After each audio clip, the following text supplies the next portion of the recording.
Hi everybody, my name is Ben. I manage my Stack Scale Models Instagram account, Facebook page and Etsy UK store online.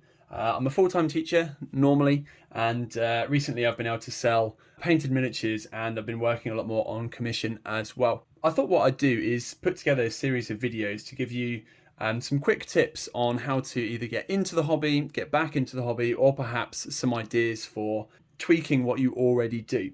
So these series of videos are going to try to keep it to about 10 minutes a video so that you can kind of switch in, watch what you need, and then crack on with your painting or making models or whatever it is that you're doing at your workbench.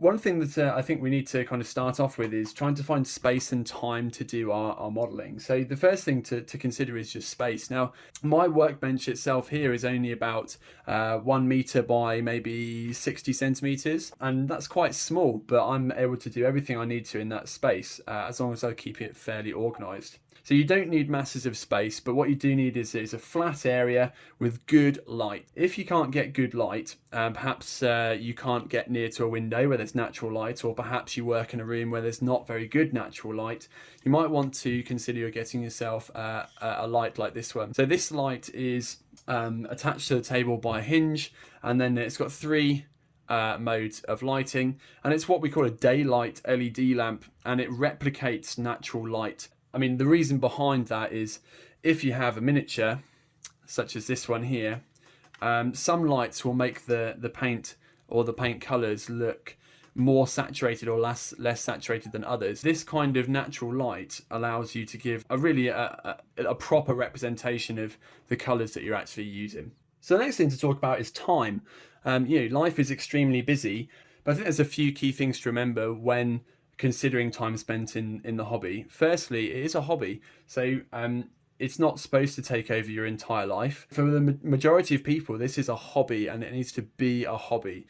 You want to paint these guys up just because you enjoy it, and you want to use it as that escapism. We don't want to be spending hours and hours and hours and hours on this just for the sake of it. We want to enjoy our time at the workbench.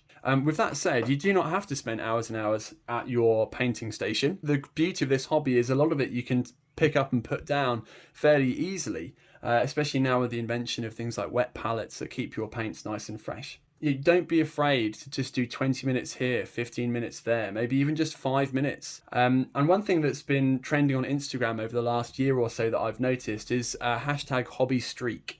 And the idea of a hobby streak is basically posting that you have managed to do some kind of hobby work every day.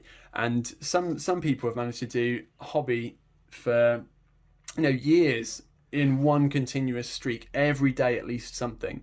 And that's amazing. But for some other people, being able to get maybe 3 or 4 days on the trot, just doing 20 minutes here or there, is going to be really, really important to them.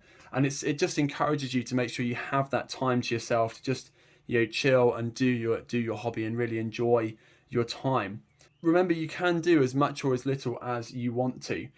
So if you've got time where friends and family are coming over for a barbecue or something, put your painting to one side. Just take a pause and make sure you spend time with your friends and family as well.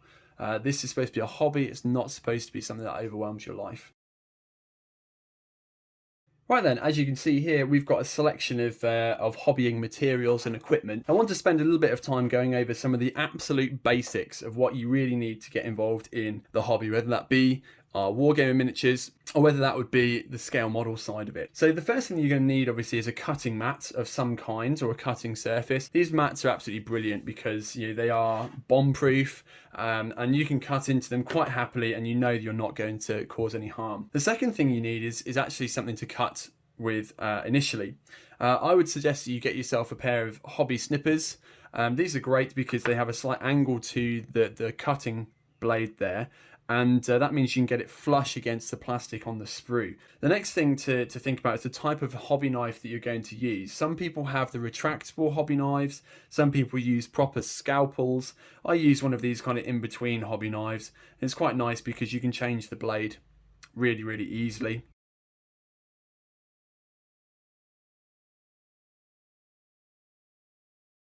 This pack of 5 blades only cost me maybe $2.99 on Amazon. The type of blades you can get also come in lots of different shapes. I think that this shape is the best. There are some other types of shapes as well. So these ones obviously have different uses. The next thing you're going to need is something to put the plastic back together once you've taken it off the sprues. And there are loads of different types of glues out there, but to be honest, this is just the only one you need. So it's Tamier's extra thin cement. It's brilliant. It is applied via a brush. And the beauty of this is, especially for those people making model tanks and planes, if you have seam lines, you can actually run the brush along the seam line and it will put the glue into that seam really, really nicely, rather than using, the classic glues like this Revel one here that has the long needle that often gets filled up with glue. And as a pro tip, if you run out or it's getting low, you can actually extend the brush. You might be able to see that there's something inside there to get right into the bottom. If you have a pot of extra thin that's not finished, drop some chopped up sprue in there and you get something called sprue goo. And this is essentially a mix of the plastic and the glue that you can then paint into your gaps, and then it will fill it up and then the plastic will set hard. It's absolutely brilliant. Alternatives, of course, you have things like a plastic putty and also milliput, but we'll get onto those in a later video. Another type of glue that you might need whilst you're hobbying is going to be super glue. Sometimes this is referred to as CA glue. That actually confused me a little bit when I first got back into it. Super glue comes in 2 types. It's either liquid or gel. Gel, I think, is more useful for our purposes. I bought this normal liquid one by mistake and it's doing the job absolutely fine, but gel would normally be my favourite. In the next couple of videos we'll talk about priming and assembly of your models, but for now we're just going to talk about paints. So there are lots of different types of paints out there.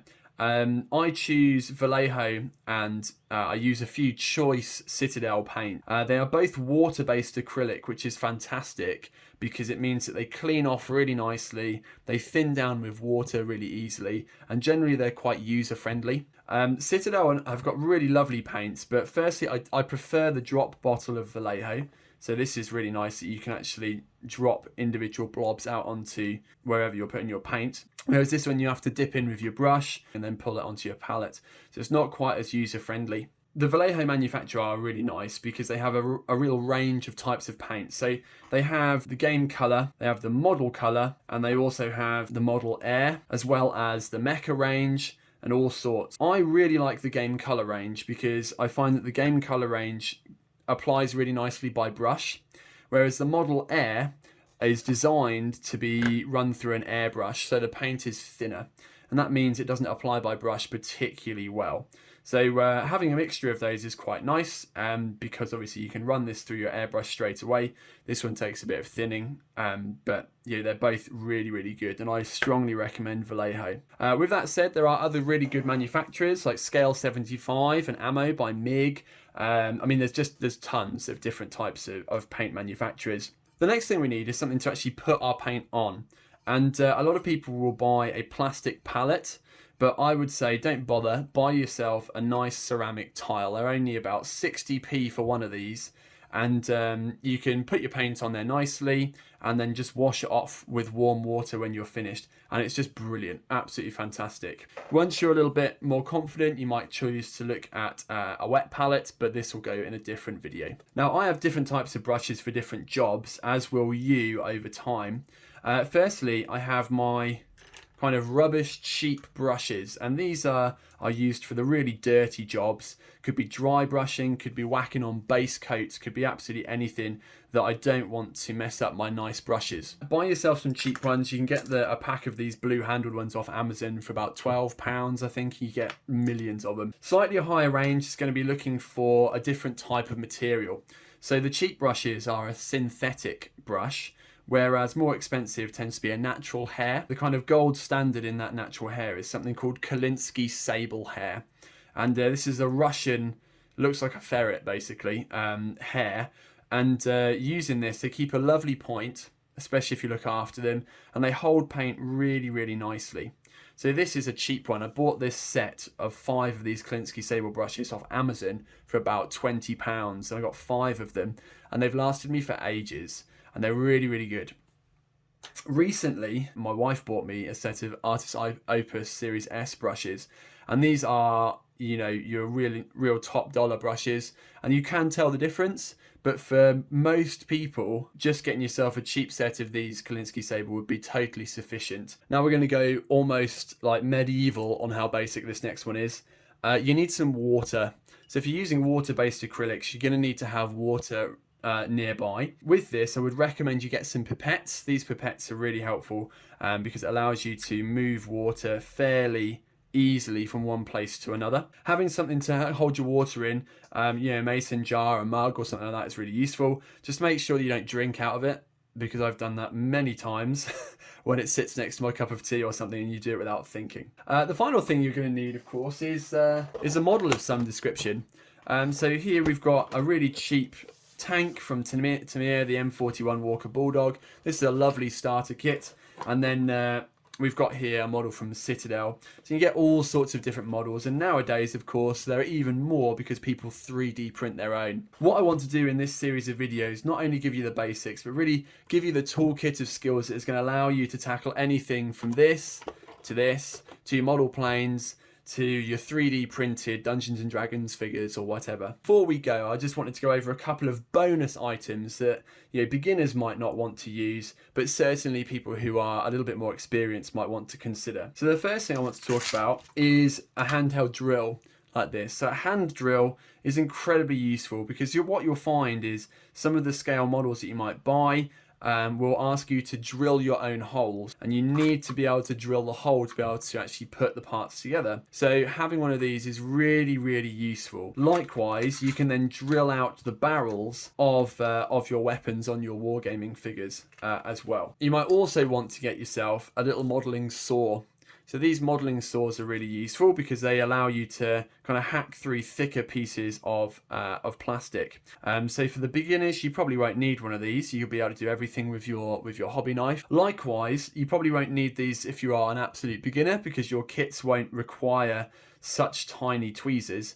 But having fine point tweezers like these are really helpful, especially if you're doing photo etch work. And the photo etch brass is essentially tiny pieces of brass that you have to put onto ridiculous tiny little areas on your models. As we go through the series of videos, I'm sure there'll be other items that I'll refer to, but for now, that is everything that you need to know to get yourself into the hobby. If you found this video useful, I'd really be grateful if you would like, comment, and subscribe to the YouTube channel. Of course, you can always head on over to my Instagram, which is like my little social media hub where it all kind of started, and you can browse through the models that I've created, so you know I'm not just talking absolute rubbish. But in the meantime, I hope you find this useful, and I'll keep plugging away. So for the time being, thank you so much for watching, and I'll see you soon.